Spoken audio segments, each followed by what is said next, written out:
Last class में हम अणु और परमाणु के बेसिक कंसेप्ट के बारे में देखे थे। आज हम थोड़ा बहुत चर्चा कर रहे हैं कि परमाणु किस रूप में पाया जाता है, अणु किस रूप में पाया जाता है। तो परमाणु जब भी पाया जाता है, परमाणु अणु और आयन के रूप में पाया जाता है। अणु के बारे में हम लोग पढ़े हैं, आयन के बारे में हम आगे चर्चा करेंगे। तो परमाणु का जो स्वतंत्र अस्तित्व है वह नहीं होता है, वह अणु या आयन के रूप में पाया जाता है। ठीक है, अब देखो हम अणु का स्वरूप किस रूप में पाया जाता है। अणु दो स्वरूप में पाया जाता है। एक को हम बांटे हैं तत्वों के अणु के रूप में, दूसरा क्या है यौगिकों के अणु के रूप में। तत्वों के अणु क्या होते हैं? जब समान तरह के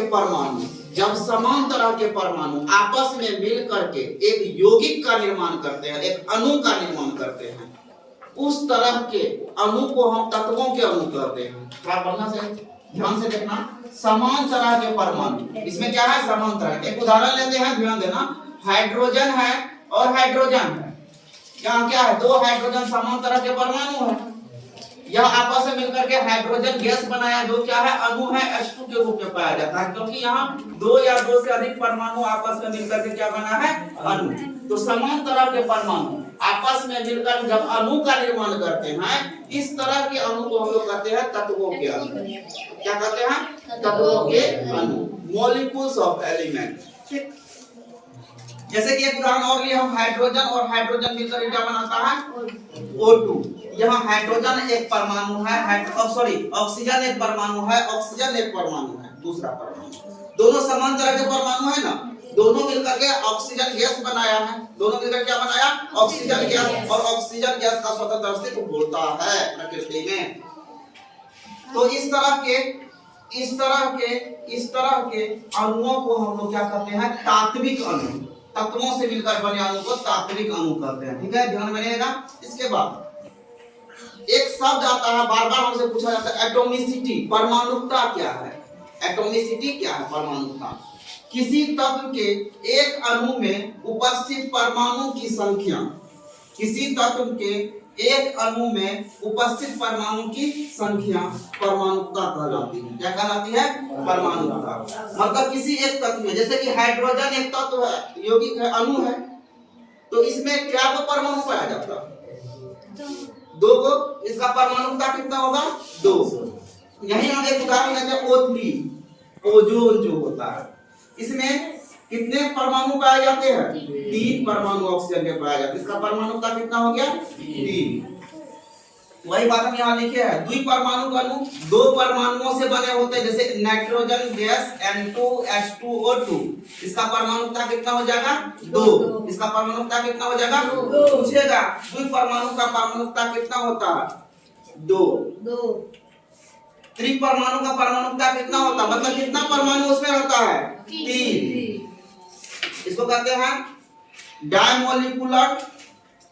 इसको ट्राइमोलिक्यूल, 4 है तो टेट्रामोलिक्यूल, मतलब चतुष्ट परमाणु अणु। 4 परमाणु रहेगा। जैसे SO3 है, ऑक्सीजन का 3 परमाणु, सल्फर का 1 परमाणु, 3 1 4 क्या परमाणु हो गया? 4। पूछेगा SO3 का एटॉमिसिटी कितना है, परमाणुकता कितना है? 4। इसी तरह से परमाणु का संख्या बढ़ता जाएगा, उसका एटॉमिसिटी बढ़ता जाएगा। और जब बहुत सारे परमाणु होता है, उसको हम लोग क्या कहते हैं? बहुपरमाणु। अंग्रेजी में इसको कहते हैं पॉली एटॉमिसिटी। ठीक है, इसके बाद अब हम लोग आते हैं यौगिकों के अणु। असमान तरह के परमाणु से मिलकर बने अणु को, असमान तरह के मतलब 2 भिन्न प्रकार के परमाणुओं से मिलकर बने अणु को क्या कहते हैं? यौगिकों के अणु कहते हैं। दूसरे शब्द में हम आसान भाषा में हम लिखे हैं भिन्न तत्वों के परमाणु। जैसे हाइड्रोजन अलग तत्व है, ऑक्सीजन अलग तत्व है, या दोनों आपस में मिलता है तो H2O बनाता है, लेकिन बैलेंस जब करते हैं 2 H2O बनाता है। मतलब 2 जल बनाया, जल का 2 अणु बनाया। तो यहाँ H2O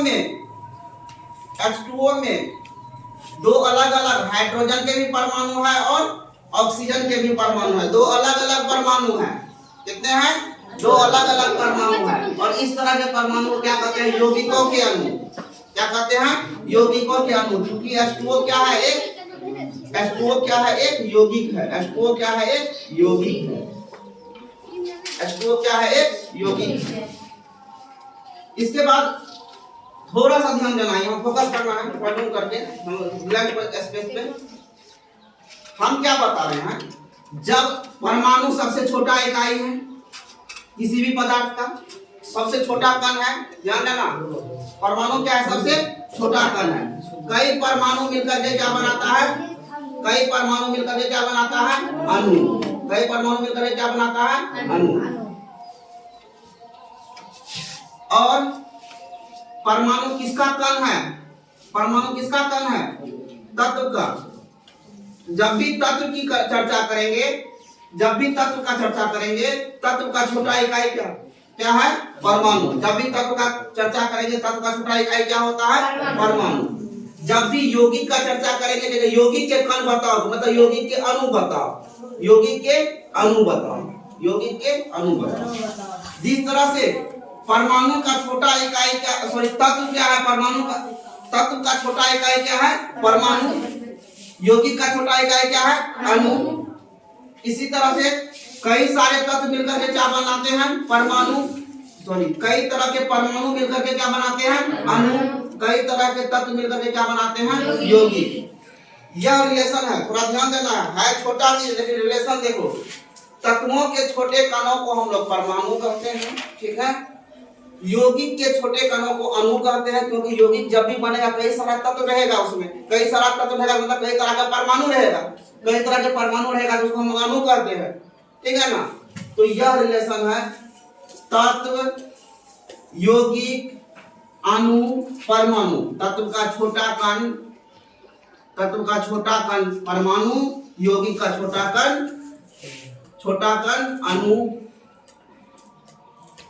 कई तरह के परमाणु मिलकर के अणु बनता है। दो या दो से अधिक परमाणु, दो से अधिक परमाणु मिलकर अणु। इसी तरह दो या दो से